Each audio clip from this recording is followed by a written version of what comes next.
E já em clima de final de semana, por aqui a gente traz para você um assunto diferente já nessa programação especial de sexta. Você sempre acompanha aqui assunto referente à piscicultura, mas hoje nós vamos ampliar o leque, vai ser a biologia dos peixes. Apesar de transparentes, as águas da Serra de Bodoquena ainda escondem verdadeiros tesouros naturais. Estimativas avaliam que cerca de 20 das 80 a 90 espécies dos peixes da Serra de Bodoquena ainda não foram descritas pelos biólogos. O assunto do Bom Dia Entrevista de hoje é sobre o projeto Peixe de Bonito, a ciência em prol da conservação da biodiversidade da Serra de Bodoquena.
Aí esse é o projeto Peixes de Bonito, ao qual você vai ter a satisfação de todo o Brasil de conhecer. E para isso estamos aqui recebendo o professor, biólogo e também ele é coordenador desse projeto, José Sabino. Muito bem-vindo aqui ao nosso programa. Muito obrigado, agradeço pelo convite e a oportunidade de conversar um pouquinho dos peixes, né? Isso, hoje a gente vai ampliar o leque, geralmente a gente fala só apenas de piscicultura, mas hoje é biologia dos peixes. Quando a gente diz isso, qual que é o diferencial para o produtor, a produtora que está assistindo agora, diferenciar a piscicultura deste leque que é a biologia dos peixes, Zé Sabino? Quando a gente fala dos peixes do Brasil, nós estamos falando de um universo de mais ou menos 3 até 4 mil espécies, provavelmente.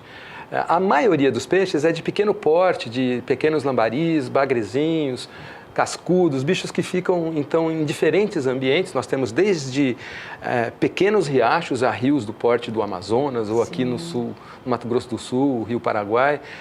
Então, nesses rios, nós temos a maior fauna de peixes do mundo. Uma pequena parcela, perto de 20, 30 espécies, são próprios para a piscicultura. Então, a gente está lidando apenas, no caso, quando falamos de piscicultura, de uma parcela de peixes de tamanho comercial, que tem uma possibilidade de extração de carne, né? Agora, quando a gente fala da biologia, ela é fundamental para dar suporte à piscicultura. Se você não conhece a biologia do peixe, você não sabe nem como tratá-lo adequadamente em termos tanto de nutrição, quanto de parasitas, enfim, da sanidade do animal. Então, antes da piscicultura, tem essa parte básica do conhecimento a que nós nos referimos, então, chamada biologia de peixes. Então, o que a gente faz? O Brasil, como eu disse, tem uma rede de rios tremenda, riquíssimo, mas a maior parte dos rios tem água barrenta, que a gente chama de água branca, ou água preta, como se fosse um chá escuro. Nesses rios a gente praticamente não vê o que acontece. E na Serra da Bodoquena, onde está Bonito, o Jardim e a própria cidade de Bodoquena, nós temos os rios com transparência incrível, 20, 30, 40 metros de profundidade. Então ali é um lugar perfeito para você bisbilhotar a vida dos peixes. O nosso trabalho é esse. Então nós vamos para lá, eu, os alunos, parceiros de outras universidades. Hoje a gente congrega, através da Uniderp, a gente congrega outras 6 universidades, inclusive 2 do exterior. Então a ideia é aglutinar pessoas em torno de um conhecimento ainda por ser descoberto. E nisso surgiu o projeto Peixes de Bonito, há 17 anos, fazendo um belo trabalho. Conta mais um pouquinho, o pessoal de casa conheceu o projeto Peixes de Bonito? Basicamente, as pessoas pensam em peixe e quando falam em peixe, quase que imediatamente associa a comida. Peixe não é só comida. Peixe, no caso do Pantanal ou da Serra da Bodoquena, nós temos peixes que podem gerar uma quantidade imensa de valor agregado. Então, no ecoturismo, se a gente pegar uma piraputanga ou mesmo um pacu, né, a gente tem ali o valor do peso dele como um resultado econômico. Né? Então, 1 quilo de pacu, X reais. X. Né? Na verdade, quando a gente mantém um rio de água cristalina bastante bem cuidado do ponto de vista ambiental, você tem uma infinidade de recursos a serem gerados pela diversão, pelo contato que as pessoas podem ter com os peixes, e aí elas passam a perceber os peixes de uma outra forma. Eles desempenhando, por exemplo, serviços ambientais ou chamados serviços ecossistêmicos.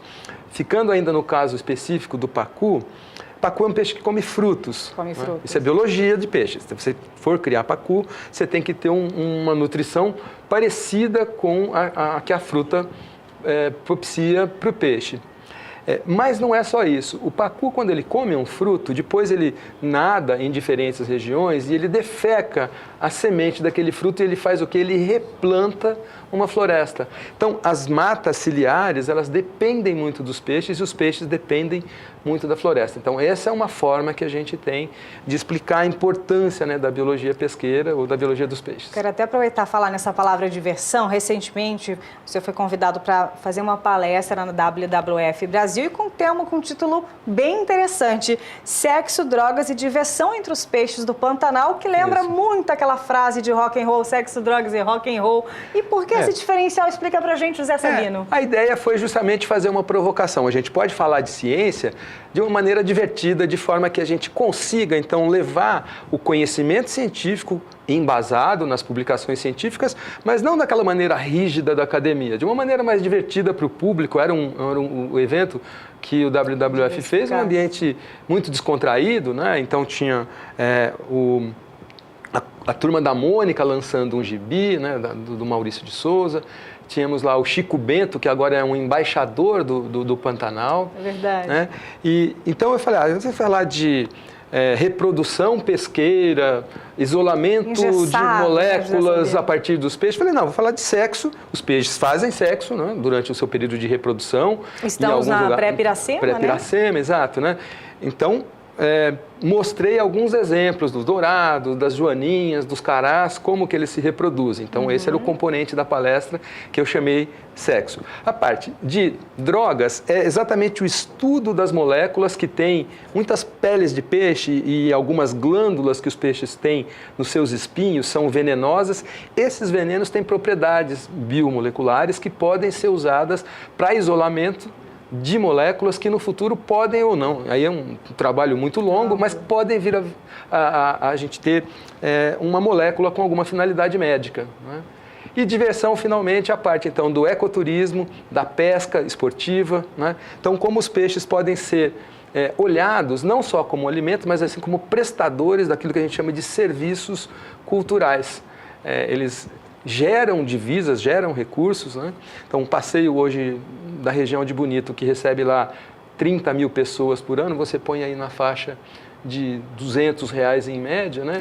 Ao recurso que isso resulta ao longo, né, de um ano. Né? E é um processo, então, renovável, bastante sustentável, e a gente tem, então, alegria e até uma certa honra, né, de poder trabalhar num lugar tão bonito, tão especial quanto a região de Bonito. Olha, aqui o nosso tempo passa voando, a gente já tem aqui pelo menos mais um minutinho para passar um pouco de imagem, só para a gente poder falar. Nesse tempo, enquanto a gente vai dando uma olhadinha, quantas espécies vocês já conseguiram descobrir, já conseguiram mapear na Serra da Bodoquena? A gente está olhando umas imagens, o que você pode dizer para a gente também? Bom, a Serra da Bodoquena é um trecho, né, de planalto que tem mais ou menos 200 quilômetros de extensão por 30 de largura. Então, dezenas de rios, no total perto de 100 espécies, para não errar, entre 90 e 100 espécies. Já descrevemos algumas novas, né, algumas desconhecidas para a ciência, algumas de caverna, inclusive, de ambientes muito diferentes, né?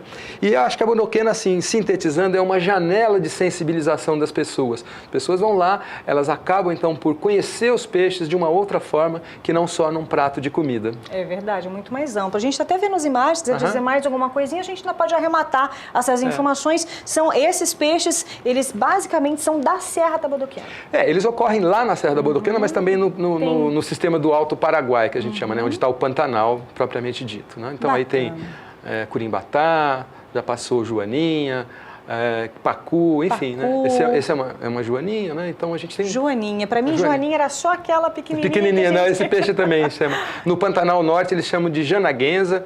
Isso aí é uma tuvira. Tuvira é um peixe parente do peixe elétrico, né? Mas que tem, ele é bem pequenininho, né? E gera pulsos elétricos. O mussum, que é o simbrancos, também bem conhecido, né? Pescador usa bastante. Usa como isca, né? Exato. Bacana. Muito obrigada pelas informações. Prazer. É sempre bom mostrar para o nosso público a amplitude, né, do agronegócio brasileiro, não só a piscicultura, mas também a biologia dos peixes, que também faz toda a diferença. Com certeza. Muito obrigada, José agradeço. Sabino, professor e biólogo. Ele é professor da Uniderp, também recentemente esteve dando uma palestra da WWF. Muito obrigada. Vida longa do projeto Peixes de Bonito. E assim que tiver uma novidade, está convidado para vir aqui falar com a gente. Tá ótimo. Obrigado.